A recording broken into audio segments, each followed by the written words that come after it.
OK， 今日積奇咧就帶大家過嚟睇我哋一個即係香港朋友比較中意嘅一種類型嘅屋苑喎。咁因為我哋入門口嘅話咧，呢度咧係一個房間其實，但係咧之前嘅業主咧係做咗餐廳嚇，呢度廚房啦。呢個單位嘅話咧係二手嘅，二手盤嚟嘅，產權109方，但係佢實質使用面積咧係300零方嘅。點解300零方咧？咁彩蛋就喺呢邊嚇。嗱，我哋打開呢個門。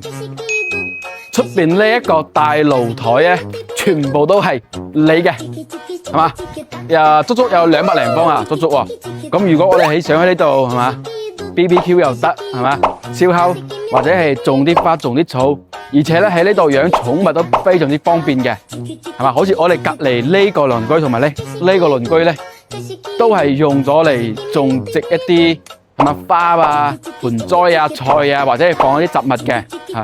咁呢個鄰居佢係養咗一條狗，所以喺呢度呢個單位咧比較受我哋呢啲退休人士歡迎嘅嚇。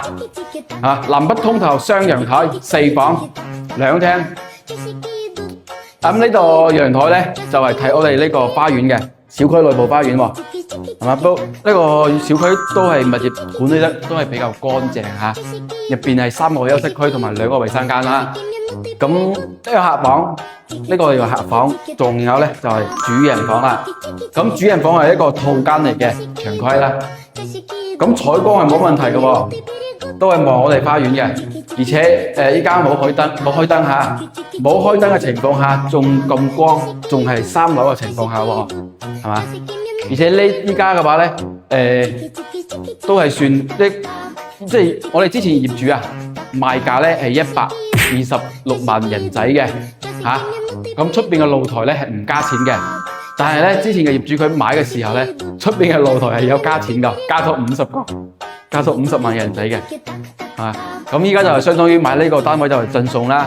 咁佢係靠近我哋深圳嘅，咁如果喺呢度生活嘅話咧，對面馬路對面就有保利廣場啦，同埋咧沃爾瑪就要去到1.5公里啦。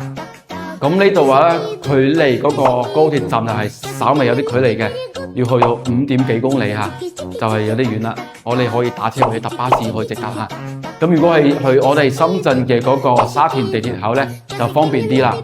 係嘛？我哋搭公交車，樓下有公交車嘅巴士站啊，即係巴士啊，過去沙田站嘅話咧，都係大概15分鐘咁啦。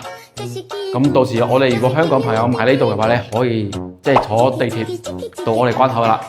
咁如果係感興趣想買咁樣一個大露台嘅一個單位嘅話咧，嗱記得 call 我啦，我將呢度嘅資料同埋位置詳細嘅 send 俾大家了解下。咁中意我嘅頻道記得點個 like，同埋咧訂閱翻我嘅頻道啦。我哋下期再見，拜拜。